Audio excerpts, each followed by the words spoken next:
Kaunist keskhommikut, head raadiokuulajad ja meie vaatajad YouTube'is. Täna on stuudios Riigikogu korruptsioonivastase erikomisjoni esimees ja Riigikogu keskfraktsiooni liige Anastasia Kovalenko-Kõlvart ja loomulikult, nagu ikka, nagu alati, Keskerakonna esimees Mihhail Kõlvart ja mina saatejuhina Janek Mägi. On muidu tore vaadata, et sul seoses sellega, et nagu alati mina olen stuudios, sul on nii hea meel. Loomulikult. Nagu me enne saadet rääkisime, me arutame alati teemad läbi, et millest täna juttu tuleb, siis midagi liiga head rääkida ei ole. Aga õnneks on sul üks väga-väga oluline uudis Eesti rahvale teatada ja sina oled ainuke mees, kes teab, millal saab Rail Baltic valmis. Millal mina saan sõita rongiga Tallinnast Berliini, palun ütle see päev, see kell ja nagu sa juba aasta ära ütled, ma olen õnnelik. Aga kas see valmis ei ole? See pidi ju olema ju valmis eelmisel aastal. Tähtaeg oli 2025. Aga võib-olla ma ei saanud pileteid, äkki sellega on nagu raha maaga, et kõik räägivad, aga ma olen jäänud kuidagi kõrvale. No võib-olla sa taksid rongiga sõita, aga tegelikult plaan on hoopis teine. Eelmisel aastal pidi see projekt valmis olla ja selle eelarve alguses oli 3,7 miljardit. Nüüd räägitakse sellest, et see plaan, see reaalne plaan, rõhk reaalne, võiks olla 2035 ja siis eelarve saab olema 15 miljardit, mida mina tegelikult ei usu.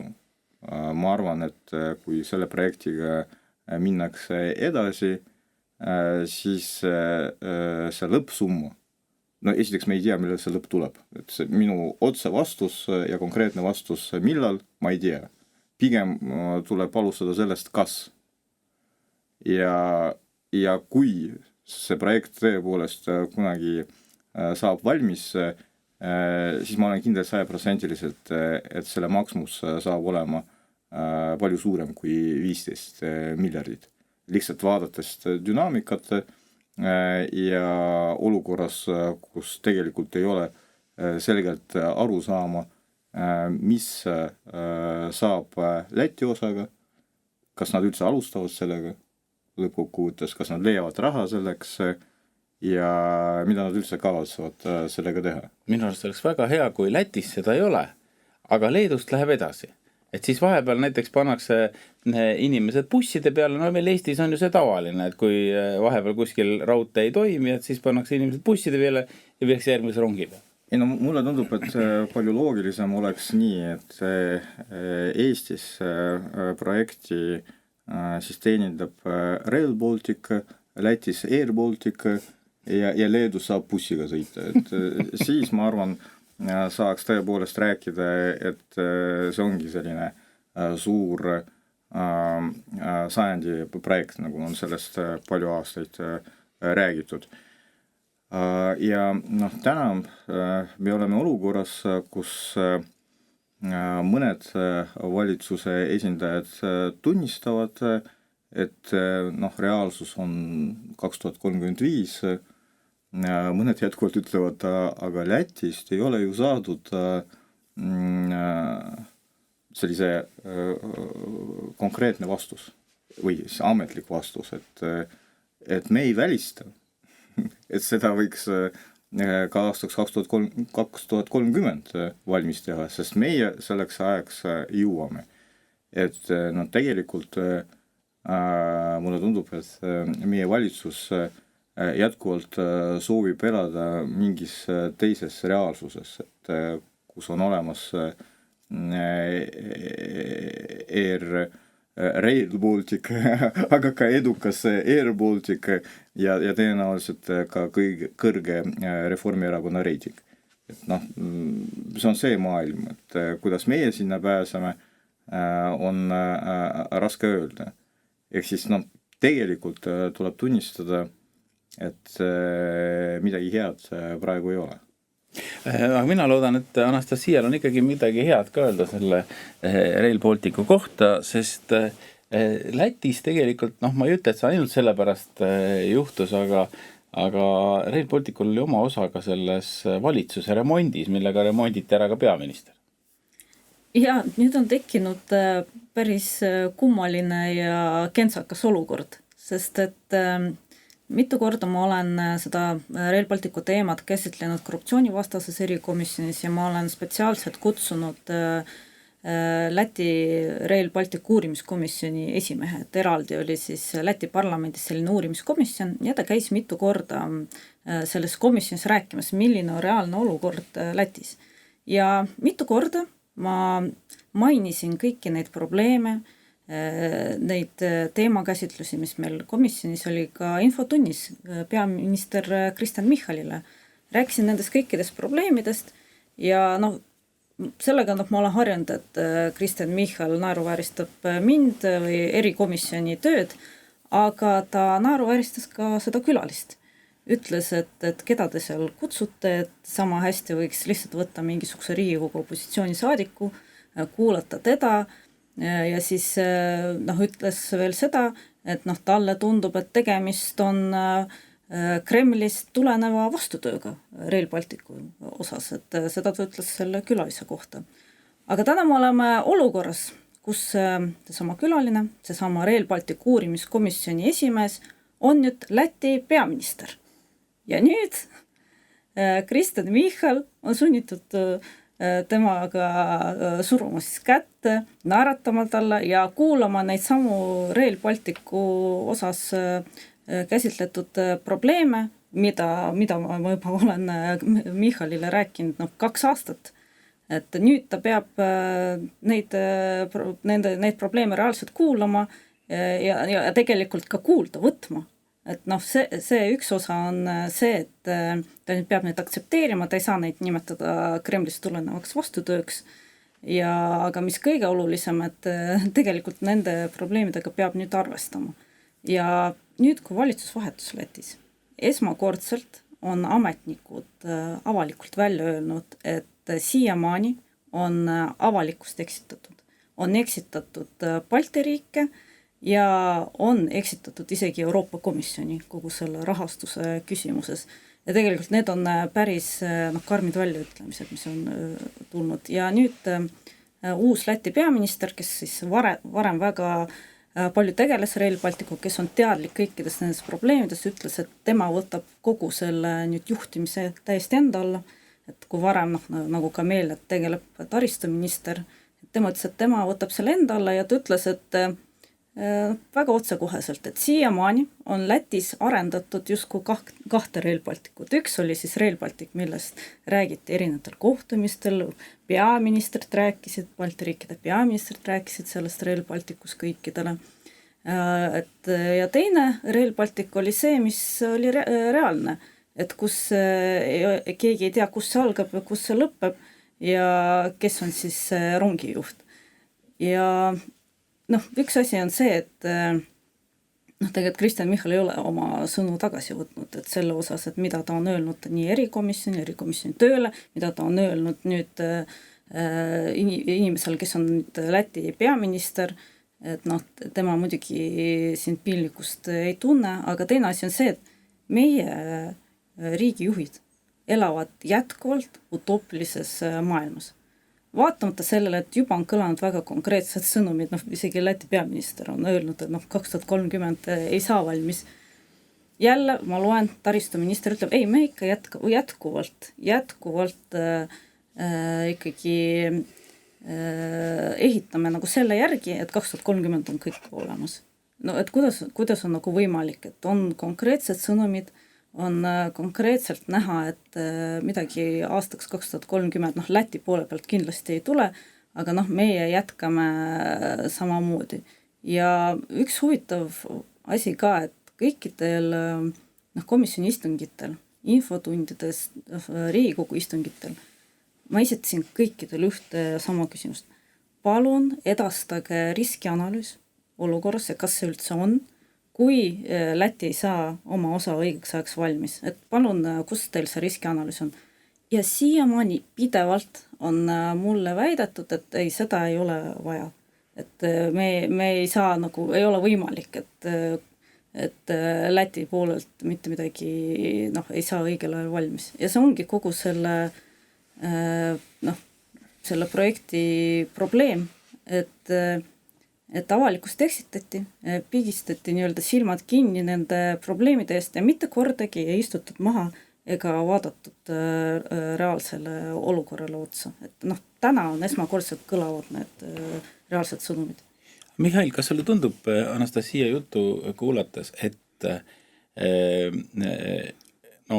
kogu see projekti juhtimine on toimunud niimoodi, et kõik usaldavad üksteist ja teevad midagi koos, või tundub see, et see on tegelikult läbi kukkunud välispoliitika, mis selle olukorra meil on tekitanud? No alustame sellest, et see on läbi kukkunud juhtimisstrateegia. Et tegelikult me peame tunnistama, et riigid ei ole suutelised suuri asju koos teha. Ja see on päris ohtlik signaal. Et lihtsalt ei ole aru saama, et projekti eest keegi peab vastutama, keegi üks, kellel on üldine pilt olemas ja kellel on võimalus mitte ainult monitoorida projekti, vaid ka sekkuda. Et see on juhtimise küsimus.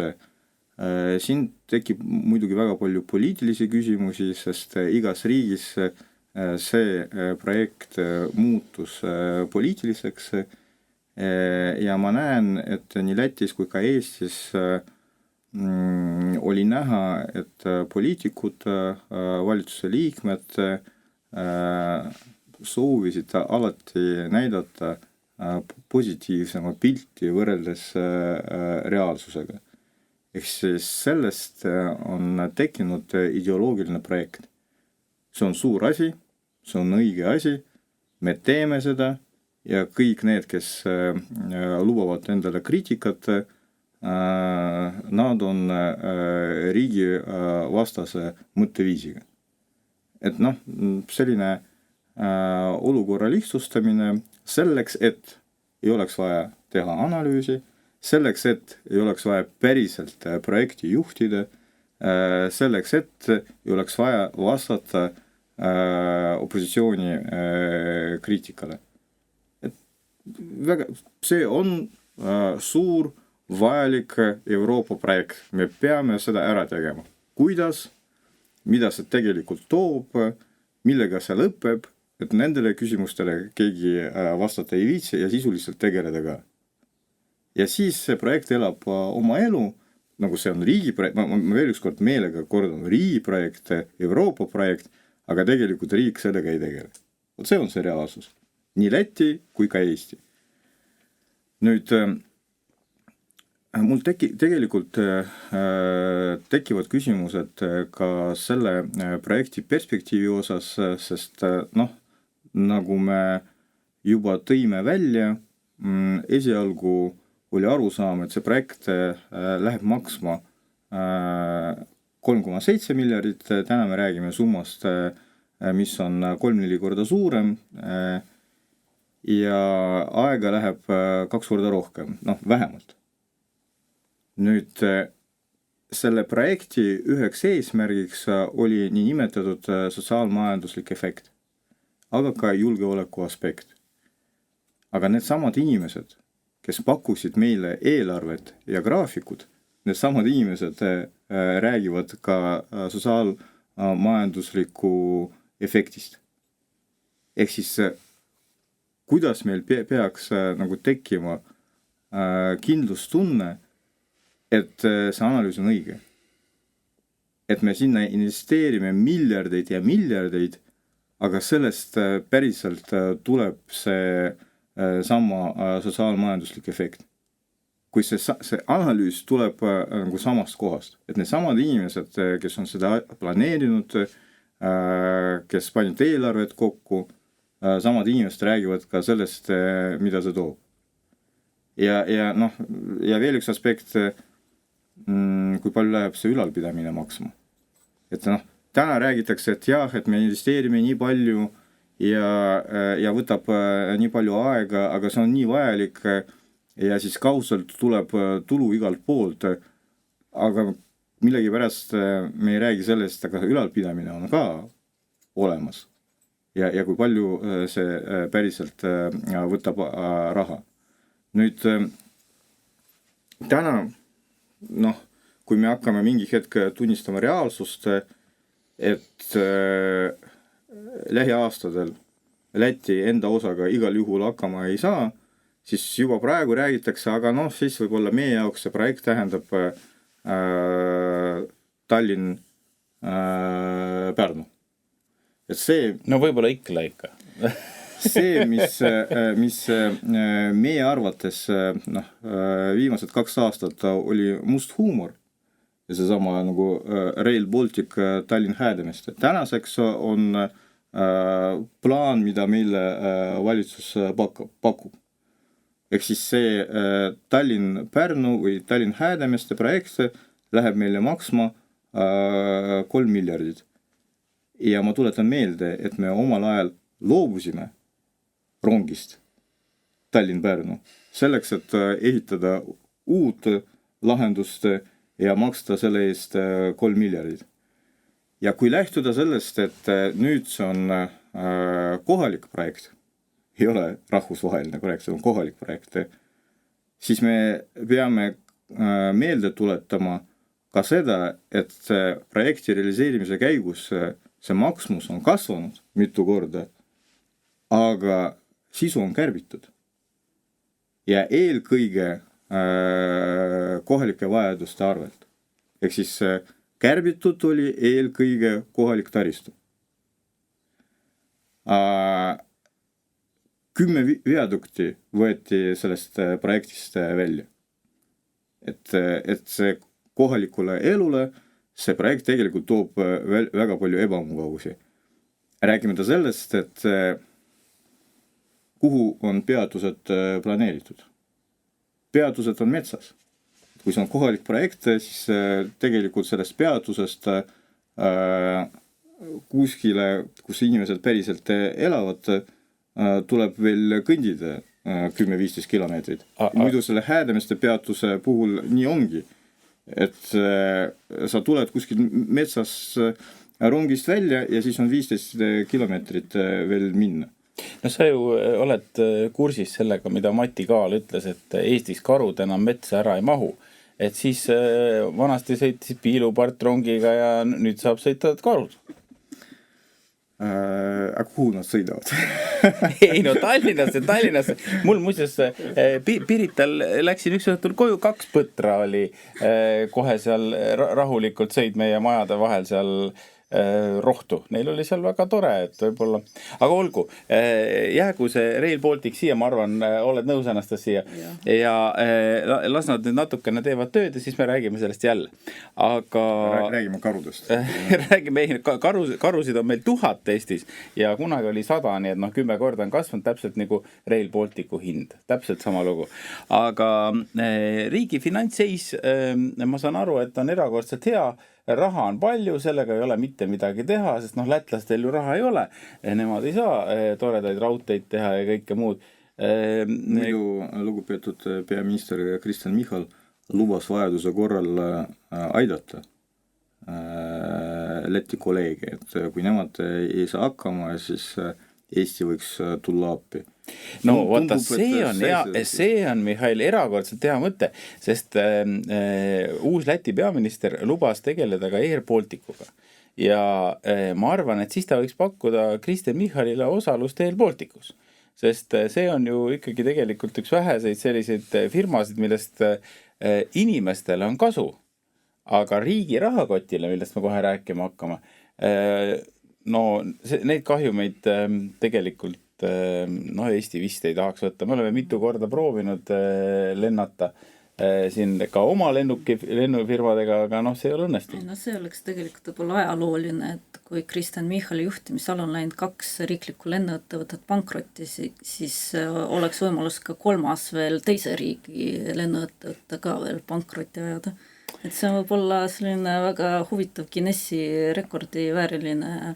Ma siiski pean selguse huvides ütlema, et ma ei mäleta, et tänane valitsus oleks tõsiselt rääkinud sellest, et nad plaanivad Air Balticust osa saada, aga seda on meile lätlased pakkunud, see on ju tõsi. Vaata, aga sul on õigus, et see projekt on tõepoolest kasulik Läti inimestele, rääkimata sellest, et see toob selle sama sotsiaalmajandusliku efekti nagu laiemas plaanis.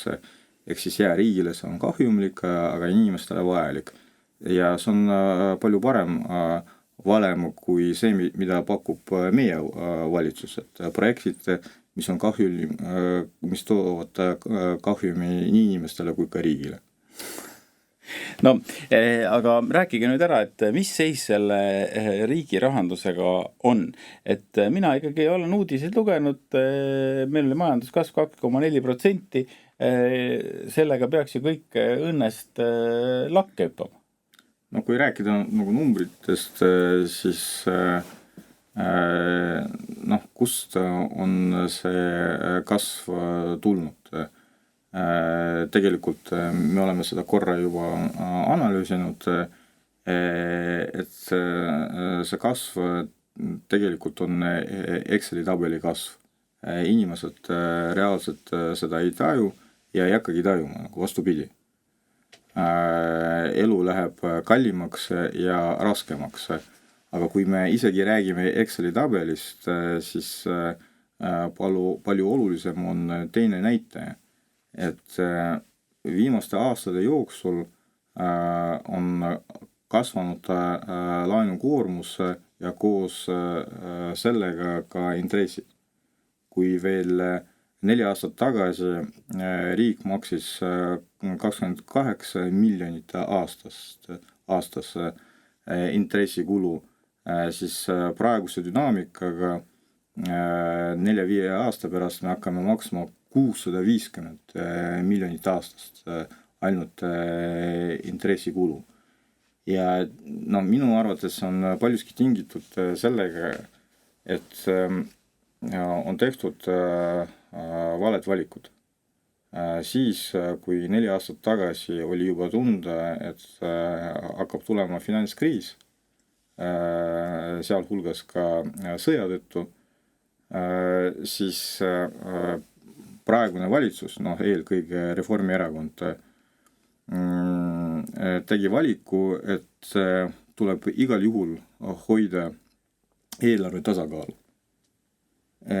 Ja siis ma mäletan, et ma rääkisin sellest, et kriisi algus on see aeg, millal riik peab maksimaalselt investeerima selleks, et majandusele anda lisaressurssi ja selleks on mõistlik võtta ka laenu, eriti kui see laen on odav. Siis, kui oli vaja investeerida ja majandust arendada, siis tuli see tavaline retoorika, et meie jaoks eelarve tasakaal on püha lehm, et laenu me ei võtta, et igal juhul tuleb tasakaalu hoida. Ja siis mõni aja pärast me näeme, kuidas riik hakkab võtma laenu, aga suuremas plaanis tegevuskulude katteks. Ja täna me oleme olukorras, et kõigepealt on põhja lastud meie majandus, aga nüüd ka eelarve tasakaal. Ja see on meie praegune finantsseis. Anastasia. No üks asi on, eks ole tõesti need majanduslikud näited, aga üks teine väga oluline uuring, mida tehakse, on inimeste ettevõtjate kindlustunne. Ja see on jätkuvalt madal.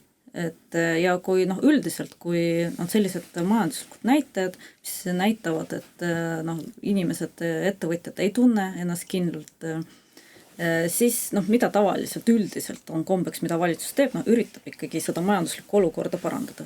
Aga mida teeb Reformierakonna valitsus? Tema üritab neid uuringuid mõjutada. 30 aastat tegi neid uuringuid Konjunktuuriinstituut ja muidugi need tulemused ei sobinud ei Kristen Michalile, ei sobinud rahandusminister Jürgen Ligile, nad väga avalikult kritiseerisid neid ja võtsidki need uuringud ära. Need uuringud teeb nüüd Statistikaamet, kes mitte kunagi varem pole selliseid uuringuid teinud, neil ei olnud inimesi, neil ei olnud metoodikat.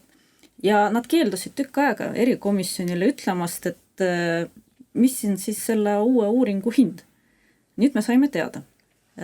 Selleks, et nüüd Statistikaamet hakkaks neid uuringuid tegema, nüüd makstakse sellest 100 000 eurot rohkem. No aga head uudised maksavadki, eks ole, rohkem. Aga ka see pole kõik. Eraldi läheb üle 20 000 euro, läheb erinevatele kommunikatsiooniteenustele, sest headest uudistest peavad ju ka kõik kuulma. Ja see pole ka kõik.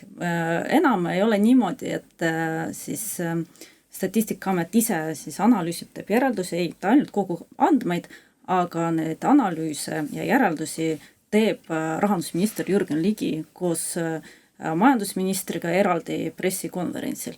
Ma ei ole kindel, et kas siis maksumaksja peab nüüd eraldi 20 000 eurot maksma nagu sellise eraldi Jürgen Ligi järelduste eest, et me saame neid ka kuulata Riigikogu saalis või siis vaadata tema Facebooki lehel. Aga nüüd kõige võib-olla jälle kentsakam olukord on selles, et vaatamata kõikide nendele pingutustele tulid need uuringud ja need näitajad ikka negatiivsed. Et ikkagi need näitasid, et inimesed näevad tuleviku tumedates toonides, ettevõtjatel, eriti ehitussektoris on kindlustunne väga madal, inimesed ei julgegi niimoodi võib-olla isegi poodides rohkem mingeid kaupasid osta, et inimesed kardavad, et neil tulevikus jääb raha vähem kätte.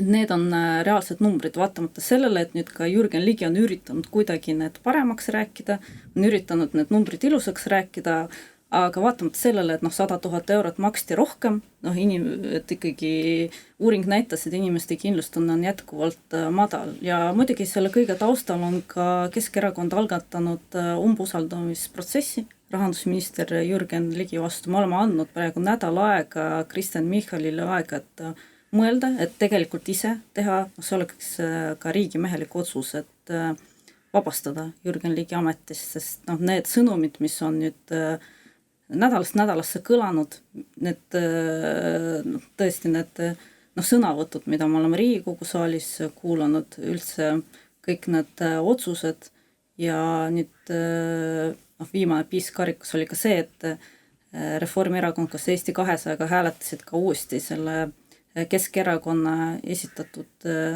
ettepaneku toiduainete käibemaksu alandamiseks. Ja varsti me oleme ainus riik, kus pole seda tehtud, sest isegi Taanis, seal on toimunud ka valitsuse vahetus, ka nemad on nüüd veel üks riik, mis oli alles jäänud, ka nemad lähevad ja teevad selle käibemaksu erisuse toiduainetele. Et tegelikult see on see sõnum, mida inimesed ootavad ja mis ka reaalselt inimeste kindlustunnet parandaks, mitte kallimate majandusuuringute tellimine. No mul on hea meel, et vähemalt on olemas mingi idee, kuidas rahvale näidata, et tegelikult on kõik hästi, sest te ju ei saa asjadest aru. Aga meil on veel üks selline huvitav teema, mida me täna põgusalt käsitleme ja see on see, et vist peaaegu kõik kindralid nüüd töötavad kuskil kaitsetööstuse ettevõtetes, kes on ametist lahkunud ja see on valdkond, kuhu läheb väga-väga palju raha praegu ja see on muidugi mõistetav ka, mis olukord maailmas poliitiliselt valitseb, kas tuleks neile panna kuldsed käerauad nagu eraettevõtluses seda sageli tehakse või oleme selle olukorraga rahul? Kindlasti rahul me ei saa olla ja isegi Kapo tõi oma aastaraamatus välja, et see on kujunemas selliseks laiemaks ohuks, et meil investeeringud kaitsevaldkonda on kasvanud hüppeliselt, et meil näiteks mõned hanked ulatuvad sadadesse miljonitesse. Ja samal ajal me vaatame, kuidas viimaste aastate jooksul on peaaegu 20 tippjuhti läinud siis avalikust sektorist erasektorisse, et väga kõrgetelt ministeeriumite kohtadelt ja kõik on peaaegu ühes ja samas ettevõttes koos. et siin on nagu kaks momenti, ühelt poolt see, et inimesed, kes võtavad praegu vastu otsused, rahastamisotsuseid, on järgmine hetk selles samas ettevõttes, mille osas nad võtsid need otsused. Ja teine aspekt on see, et täna need inimesed, kes liikusid sinna eraettevõtlusesse, taotlevad mingit rahastust või näiteks taotlevad, reklaamivad, ütlevad, et teate, siin on see toode, mida me kindlasti tahame arendada, mille jaoks meil on vaja kindlasti riiklikku rahastust, et seda kõike, see kõik suhtlus, see niinimetatud lobitöö käib nende endiste kolleegidega. Ehk siis tavaliselt, mis see oht on, et need inimesed, kes tulevad avalikust sektorist, neil on tavaliselt olemas siseinfo, kontaktid, mida võib ära kasutada ja siis tekib selline konkurentsieelis. Ja teistes riikides on see olukord lahendatud väga lihtsalt. On niinimetatud jahtumisperiood. Alates poolest aastast võib ulatuda ka 2 aastani. Ja kusjuures need ei ole ka tasustatud. Tavaliselt see piirang kehtibki just selle ettevõtte osas, mille osas on mingisugused olulisi otsuseid tehtud või kuidagi mõjutatud. Et see ei pea olema just rahastamisotsus, aga näiteks mingil muul määral on mõjutatud. Ja on ka veel teised sellised keelud, et näiteks ei tohi tegeleda lobitööga või 2 aastat, et näiteks kui sa lähed erasektorisse, sulle ei ole luba 2 aastat käia ja siis neid samu oma võib-olla endiseid kolleege mõjutada või paluda mingit rahastust. On sellised ja, lahendused ja veel ka Prantsusmaal on ka selline lahendus, on eraldi ametniku eetika koda, meil on kusjuures ka olemas Eestis sarnane asutus, mis vaatab igat kaasust eraldi ja ta siis vastavalt nendele ohtudele kas annab selle loa minna erasektorisse või siis paneb piirangu peale. Ja praegu korruptsioonivastane erikomisjon töötab välja vastavat seaduseelnõu, et minu jaoks on tegelikult arusaamatu, kuidas on võimalik, et siiamaani ei ole meil üldse see küsimus mitte kuidagi reguleeritud. Ja see ei puuduta nüüd kaitsevaldkonda, sama tohud on ka energeetikasektoris. Mihhail, aga mida peaksid siis need kõrged ametnikud, ärme jää kinni ainult nendes kaitsevaldkonna teemadesse, mida nad peaksid siis tegema? Kui töö saab otsa, kaitseväes on veel selline probleem ka, et kõrged juhid saavad vabaks väga noores eas, 50. eluaastas, et mis nad siis peaksid tegema, et vahetama täiesti eriala, minema uuesti kooli kokaks õppima? No tegelikult, kui sa töötad avaliku sektoris, siis ja kui sul on tipp-positsioon, sa pead arvestama ka sellega, et sinu kohustused ei lõppe ka siis, kui sa oled enda ametikohast vaba. Eriti sellistest valdkondades nagu julgeolek. Ja mulle tundub, et see avalik sektor on ka missioon. Et kui sa teed sellise valiku, et sa tahad panustada, teenida, siis sa pead lähtuma ka sellest, et see piirab sinu valikuvõimalusi. See on võib-olla asja selline üldfilosoofiline pool. Nüüd erasektoris see on tavaline olukord, et kui on mingi tehnoloogiline ettevõte või siis sul on erilisi teadmisi, siis sa ei lähe pärast konkurendi juurde töötama. Seda piirab leping, mille eest ka makstakse. Ja mulle tundub, et see on ka arutelu teema, et saabki maksta suurema palka selleks, et inimene pärast ei läheks töötama erasektoris samas valdkonnas. Rääkimata sellest, et samas ettevõttes, millega olid suhted sellel ministeeriumil. Me praegu räägime kaitsevaldkonnast. Ja muidugi me ei saa öelda, et avalik sektor konkureerib erasektoriga, aga avalik sektor jagab ressurssi. Et tegelikult me ju räägime maksumaksja rahast. ja ministeerium otsustab, kuhu see raha läheb. Ja siis, kui sellesse ettevõttesse läheb inimene, kes palju aastaid ministeeriumis töötas ja tegeles just sellega, et otsustada, kuhu läheb see avalik raha, siis selles firmas tekib konkurentsieelistus võrreldes teiste ettevõtetega. Räägime sellest, et tekib küsimus, kas see inimene kaitseb eelkõige ettevõtte huvisid või riigi huvisid. Ja täna siis olid sellised päris turbulentsed teemad, aga kokkuvõtteks mul on teil ikkagi üks väike selline lisamõte, et võib-olla peaks ikkagi mõtlema sellele, et riigil peaks olema ka mingi strateegiline plaan, mida ja kuhu ta tahab jõuda, sest mulle praegu tundus, et seda ei ole. No kui see mõte üldse tekib, see on juba positiivne uudis, et ma arvan, et tegelikult me peame nagu tunnistama, et see mõtteviis lihtsalt puudub. Küsimus ei ole selles, kas meil on mingi pikk plaan ja strateegia järgmisteks 30 aastaks. Probleem on selles, et meil puudub isegi mõtteviis, et seda on vaja. Jah, ja oleks isegi 3 aastaks.